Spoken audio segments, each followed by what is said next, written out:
بالله من الشيطان الرجيم. بسم الله الرحمن الرحيم. نسألك يا من هو الله الذي لا إله إلا هو الرحمن الرحيم الملك القدوس السلام المؤمن المهيمن العزيز. الحمد للہ رب العالمین والصلاة والسلام علی اشرف الانبیاء والمرسلین نبینا محمد وعلی آلہ وصحبہ حملۃ اللواء الدین وعلی من تبعہم بإحسان من الأئمة والہدى والدعاء والأتقیاء والصالحین وعلی من سلک سبیلہم الی یوم الدین۔ ارشاد باری تعالیٰ ہے، یا ایہا الذین آمنوا اتقوا اللہ حق تقاتہ ولا تموتن الا وانتم مسلمون۔ اے لوگو جو ایمان لائے ہو، اللہ سے ڈرو جس طرح اس سے ڈرنے کا حق ہے، اور تم کو موت نہیں آنی چاہیے مگر اس حال میں کہ تم مسلمان ہو۔ آل عمران آیت نمبر 102۔ اللہ تعالیٰ فرماتے ہیں کہ اے ایمان والو، اپنے خالق و مالک کو کثرت سے صبح و شام یاد کرو۔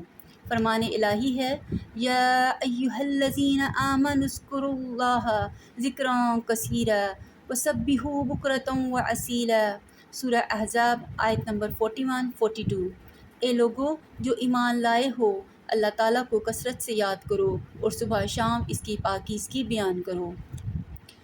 آج ہم اپنے تھرڈ لیکچر کا آغاز کرتے ہیں، جس میں ہم دوسرے 5 اسماء الحسنی کے معرفت، معنی و مفہوم اور ان کی اہمیت، فضیلت اور معرفت حاصل کرتے ہیں۔ آئیے اپنے تھرڈ لیکچر کا آغاز کرتے ہیں۔ اللہ تعالیٰ کا آج کا پہلا اسماء الحسنی ہے القدوس، بہت زیادہ پاکیزگی والا، خامیوں سے پاک ذات۔ القدوس کا مصدر قدس ہے، جس کے معنی ہیں وہ ذات جو ہر نقص سے پاک ہے، اس کی مماثلت میں کوئی خلق نہیں اور اس کی صفات میں بھی کوئی شریک نہیں۔ اللہ تعالیٰ کی ذات اقدس تمام دنیاوی عیوب اور نواقص سے پاک ہے، ایسی پاکی جو انسانی تصور سے بالا تر ہے۔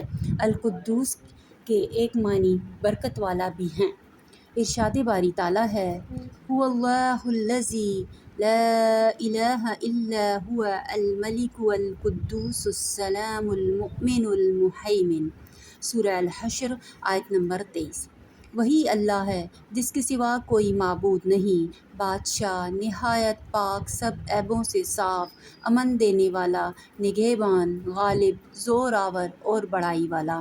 اللہ تعالیٰ بہت پاکیزگی والا ہے، ہر قسم کی تشبیہ سے پاک ہے، وہ نہ کسی جیسا ہے نہ کوئی اس جیسا ہے۔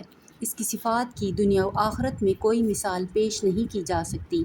جبرائیل علیہ السلام اور دوسرے فرشتوں کو قدسی کہا جاتا ہے کیونکہ وہ گناہوں سے پاک ہیں، اس لیے کہ ان میں گناہ کرنے کا مادہ ہی نہیں۔ لیکن اللہ تعالیٰ القدوس ہے کیونکہ وہ تمام تر قوتیں رکھنے کے باوجود ہر قسم کی کمزوریوں اور عیوب سے پاک ہے۔ نماز وتر کے بعد 3 دفعہ یہ دعا کی جائے، سبحان الملک القدوس، اے اللہ تو پاک ہے، ہر چیز کا مالک ہے اور تیری ذات ہر نقص سے پاک ہے۔ اس کے علاوہ ایک اور دعا جو کہ صحیح مسلم میں موجود ہے، سبوح قدوس رب الملائکۃ والروح۔ اے اللہ ہم تیری تسبیح بیان کرتے ہیں، پاکیزگی بیان کرتے ہیں، اے فرشتوں کے رب، روح الامین کے رب۔ یہ دعائیں نماز وتر کے بعد 3 دفعہ پڑھ کر دعا کی جائے تو اللہ تعالیٰ قبول فرماتے ہیں انشاءاللہ۔ آمین ثم آمین۔ اب اگلا اور 7واں نام ہے السلام، سلامتی والا۔ اللہ تبارک و تعالیٰ کا ایک اسم گرامی السلام ہے، جس کے معنی ہے سلامتی اور مکمل حفاظت کرنے والا۔ اللہ تعالیٰ کے اسماء میں سلامتی ہی سلامتی ہے۔ اللہ تعالیٰ کی ذات بابرکات تمام عیوب سے پاک ہے، اس کی صفات نقائص سے اور اپنے افعال میں متعلقاً برائی سے پاک ہیں۔ اللہ تعالیٰ کی ذات سلامتی دینے والی ہے، اس میں سلامتی ہی سلامتی ہے۔ ارشاد باری تعالیٰ ہے هو اللہ الذی لا الہ الا هو الملک القدوس السلام المؤمن المہیمن العزیز جبار المتکبر۔ سورہ حشر آیت نمبر 23۔ وہی اللہ ہے جس کے سوا کوئی معبود نہیں، بادشاہ نہایت پاک، سب عیبوں سے صاف، امن دینے والا، نگہبان، زور آور اور بڑائی والا۔ السلام اللہ تعالیٰ کا اسم ذات ہے جس کے معنی ہے مکمل حفاظت کرنے والا۔ متقی لوگ اپنے تمام امور اللہ کے حوالے کرتے ہوئے اس سے حفاظت اور سلامتی کی دعا کرتے ہیں۔ السلام نیک بندوں کی حفاظت اور سیدھی راہ دکھاتا ہے۔ وہ ذات باری تعالیٰ رحیم ہے، اپنے دین کے دشمنوں کی بھی اسی طرح حفاظت کرتا ہے جس طرح اپنے متقی لوگوں کی حفاظت کرتا ہے۔ اس صفت کے ایک معنی یہ ہیں کہ وہ ذات ہر قسم کے نقصان سے سالم محفوظ ہے، کوئی چیز اس کو نقصان نہیں پہنچا سکتی۔ ایک مرتبہ جبرائیل علیہ السلام نے رسول صلی اللہ علیہ وسلم سے عرض کیا کہ آپ اللہ تعالیٰ کا یہ پیغام ام المومنین حضرت خدیجہ رضی اللہ تعالیٰ عنہا کو پہنچا دیں کہ اللہ تعالیٰ ان کو سلام کہتا ہے۔ جس کے جواب میں حضرت خدیجہ رضی اللہ عنہا نے فرمایا، ہم بھی اپنے آپ کو صرف اللہ تعالیٰ کی حفاظت اور سلامتی کے حوالے کرتے ہیں۔ اللہ تعالیٰ خود السلام ہے، وہ سلامتی دینے والا ہے۔ اس لیے رسول صلی اللہ علیہ وسلم نے فرمایا، اللہ تعالیٰ کے حضور تحیہ، تعظیم اور تہنیت ان الفاظ میں کہو، التحیات للہ والصلاۃ والطیبات۔ ہر مسلمان پر فرض ہے کہ وہ جب بھی رسول صلی اللہ علیہ وآلہ وسلم کا اسم مبارک پڑھے یا سنے، آپ پر درود و سلام بھیجے۔ درود و شریف پڑھنے کے بے شمار فوائد ہیں۔ ایک حدیث میں رسول صلی اللہ علیہ وسلم نے اس شخص پر لعنت فرمائی ہے جس کے سامنے آپ کا نام نامی، اسم گرامی لیا جائے اور آپ صلی اللہ علیہ وآلہ وسلم پر درود نہ بھیجے۔ اللہ تعالیٰ کے نزدیک پسندیدہ دین دین اسلام ہے۔ اس دین کا نام اسی ذات باری تعالیٰ نے اسلام رکھا ہے۔ اسلامی اصولوں پر چلتے ہوئے پکے سچے مسلمان بنیے اور اپنے آپ کو مسلمان کہلانے میں فخر محسوس کیجیے۔ مسلمان جہاں کہیں بھی ہو وہ سلامتی کا لمبردار ہوتا ہے۔ ہر مسلمان کے دوسرے مسلمان پر 6 حقوق ہیں۔ ان میں ایک یہ ہے کہ وہ جب کسی مسلمان سے ملے تو اسے السلام علیکم کہے اور سننے والا اس کا جواب وعلیکم السلام کہہ کر دے۔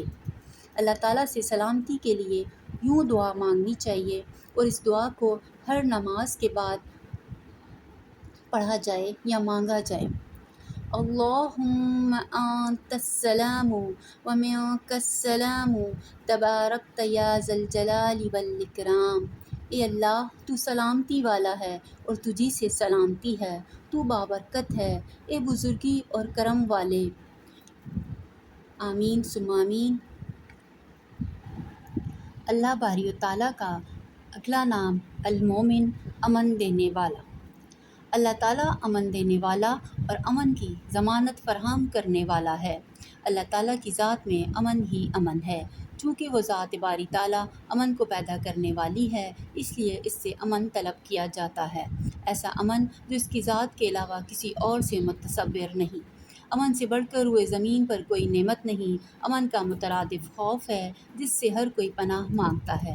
المومن کی ذات میں امن و سلامتی ہے۔ اس ذات باری تعالیٰ نے دنیا میں امن قائم کرنے کے لیے انبیاء کو مبعوث کیا اور کتب نازل فرمائیں۔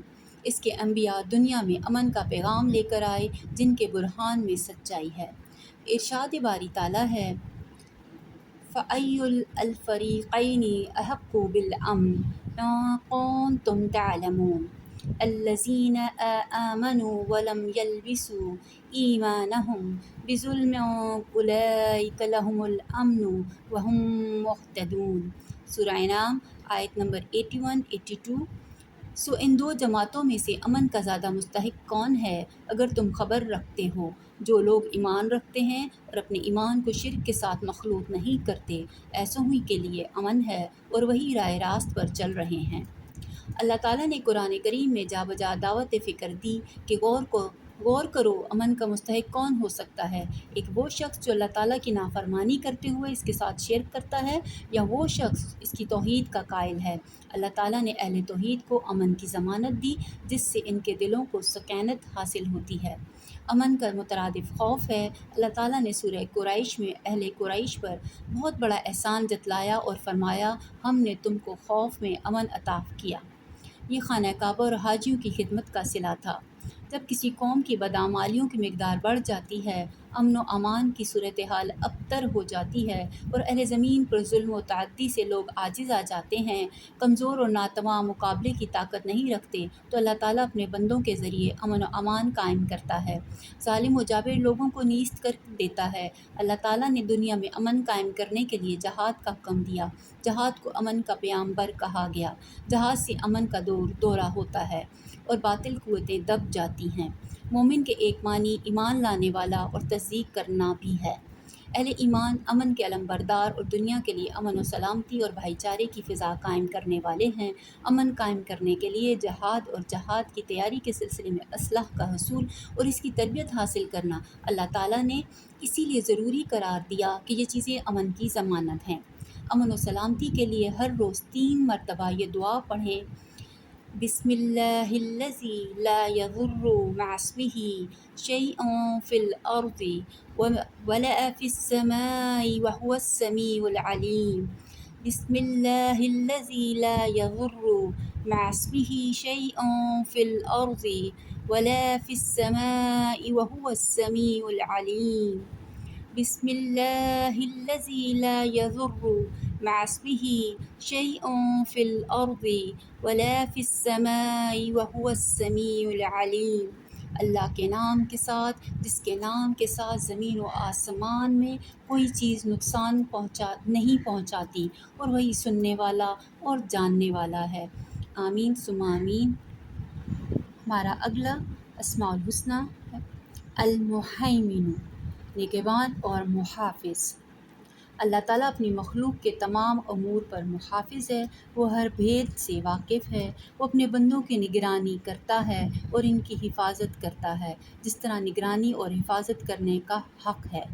اللہ تعالیٰ اپنی مخلوق کی حیات، موت، عمل، رزق اور اجل وغیرہ پر گواہ اور محافظ ہے۔ اللہ تعالیٰ آخرت میں تمام نیک و بد اعمال کے بدلے میں اجر و ثواب اور عذاب دینے پر نگہبان ہے۔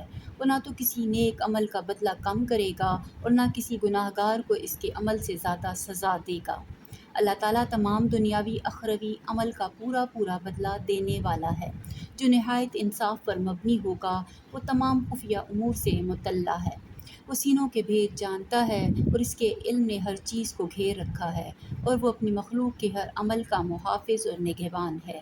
خلوص نیت کے ساتھ عمل کیجیے اور اللہ تعالیٰ پر بھروسہ کرتے ہوئے اپنے تمام معاملات المہیمن کے سپرد کر دیجیے۔ یعنی زندگی میں آپ کو کتنے بھی آلام، مصائب، مشکلات، آزمائشیں، امتحان، چھوٹی تکلیفیں، بڑی تکلیفیں، دکھ، بیماری، نقصان، مال کا نقصان، جان کا نقصان، تو آپ نے متقی ہوتے ہوئے اپنی خلوص نیت کے ساتھ عمل کرنا ہے ان تمام معاملات میں، اور اپنے تمام معاملات المہیمن کے سپرد کر دینے ہیں۔ اللہ تعالیٰ سورہ المائدہ آیت نمبر 48 میں فرماتا ہے وَأَنزَلْنَا إِلَيْكَ الْكِتَابَ بِالْحَقِّ مُصَدِّقًا لِمَا بَيْنَ يَدَيْهِ مِنَ الْكِتَابِ مُهَيْمِنًا عَلَيْهِ، اور ہم نے آپ کی طرف حق کے ساتھ یہ کتاب نازل فرمائی ہے جو اپنے سے پہلی کتابوں کی تصدیق کرنے والی ہے اور ان کی محافظ ہے۔ ہر الہامی کتاب اپنے سے ماقبل کی تصدیق کرنے والی رہی ہے۔ قرآن کریم بھی ماقبل الہامی کتابوں کی تصدیق کرنے والا ہے، لیکن قرآن کریم مصدق ہونے کے ساتھ ساتھ مہیمن، محافظ، امین، شاہد اور حاکم بھی ہے، یعنی قرآن مجید کا فیصلہ ہی آخری فیصلہ ہوگا۔ اس سے قبل کتابوں میں تحریف ہو چکی ہے، لیکن قرآن کریم تمام تحریفات سے پاک ہے، کیونکہ اس کی حفاظت المہیمن نے اپنے ذمے لی ہے۔ یہ اللہ تعالیٰ کی اس صفت کا یہ بہت بڑا ثبوت ہے کہ وہ جس چیز کی حفاظت کا ذمہ لے لے اس میں کوئی تبدیلی نہیں کر سکتا۔ عصر حاضر میں کفار نے بہت کوشش کر لی وہ قرآن کریم میں تحریف کر لیں، لیکن اس میں ان کی کامیابی ممکن نہیں اور نہ ہی حشر تک ممکن ہو سکتی ہے۔ سورہ حشر کی یہ آیت نہایت ہی اہمیت کی حامل ہے۔ هو الله الذي لا إله إلا هو الملك القدوس السلام المؤمن المهيمن العزيز الجبار المتكبر سبحان الله عما يشركون۔ سورہ حشر آیت نمبر 23۔ وہی اللہ ہے جس کے سوا کوئی معبود نہیں، بادشاہ نہایت پاک، سب عیبوں سے صاف، امن دینے والا، نگہبان، غالب، زور آور، بڑائی والا، پاک ہے ان چیزوں سے جنہیں یہ اس کا شریک بناتے ہیں۔ اللہ تعالیٰ سے، اللہ تعالیٰ کی انہی پیارے اس میں اعظموں سے دعا مانگیے، اللہ تعالیٰ ضرور قبول فرمائیں گے انشاءاللہ العزیز۔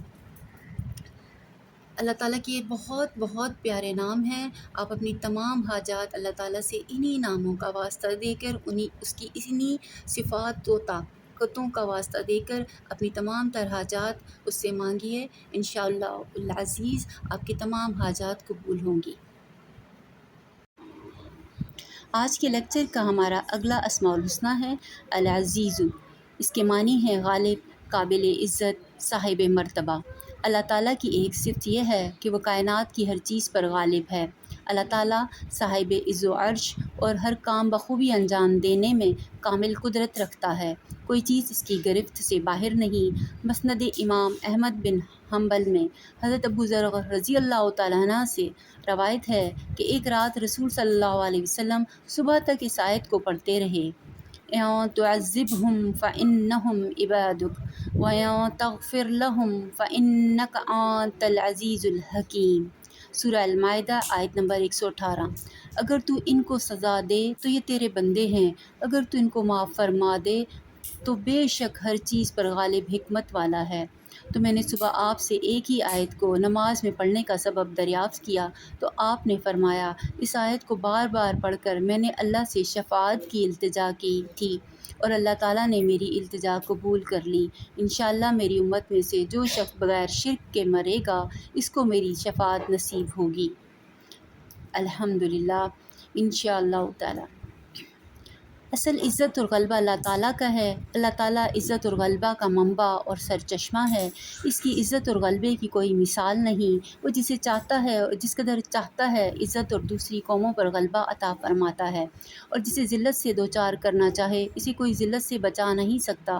دنیا میں ہر عزت والا اور غالب اس کی ذات سے عطا شدہ عز و شرف اور طاقت و غلبہ کا مرہون منت ہے۔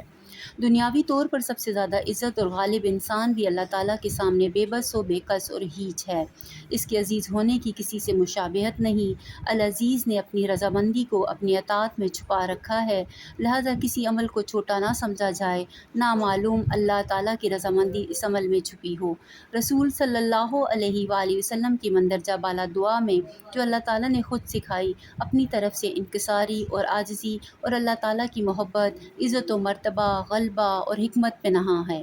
انسان کو اپنے تمام تر معاملات العزیز کی مشیت کے سپرد کر دینے چاہئیں۔ اللہ تعالیٰ کی عظمت کا کمال یہ ہے کہ وہ اپنے بندوں کو دعا کے الفاظ بھی خود سکھاتا ہے اور پھر ان کو شرف قبولیت بخشتا ہے۔ اللہ تعالیٰ اپنے نیک بندوں کو دنیا میں بھی رسوائی سے بچاتا ہے اور آخرت میں بھی رسوائی سے بچائے گا۔ اللہ تعالیٰ ایسا غالب ہے کہ اس کو زیر کرنا، اس تک برائی کا پہنچانا ناممکن ہے۔ اس کی طاقت اور رسائی ہمیشہ سے قائم ہے اور ہمیشہ قائم رہے گی۔ جس طرح وہ تمام کائنات کو پیدا کرنے پر قدرت رکھتا ہے، اسی طرح وہ تمام کائنات کو ختم کرنے پر بھی قدرت رکھتا ہے، اور پھر اس مخلوق کو دوبارہ زندہ کر کے اپنے دربار میں حاضر کرنے پر بھی مکمل قدرت رکھتا ہے۔ اس کی اس صفت سے کوئی سرموع انحراف نہیں کر سکتا۔ اللہ تعالیٰ جب چاہتا ہے چھوٹی جماعت کو بڑی جماعت پر غلبہ عطا فرما دیتا ہے، اور جب چاہتا ہے بڑی جماعت کو چھوٹی جماعت پر غلبہ عطا کرتا ہے، اور کوئی سرکش اس کو غلبہ پانے میں عاجز نہیں کرتا۔ تمام مخلوق زبان حال سے اس کی حمد و ثنا اور قبضۂ قدرت کی تعریف بیان کرتی ہے۔ آزمائشوں سے بچنے کی دعا اللہ تعالیٰ نے سورہ الممتحنہ کی آیت نمبر 5 میں خود سکھائی ہے۔ ربنا لا تجعلنا فتنة للذین کفروا واغفر لنا ربنا انک انت العزیز الحکیم۔ اے ہمارے پروردگار، تو ہمیں ان لوگوں کی آزمائش میں نہ ڈال جنہوں نے کفر کیا، اور ہمیں بخش دے اے ہمارے رب، بے شک تو ہی غالب حکمت والا ہے۔ آمین ثم آمین۔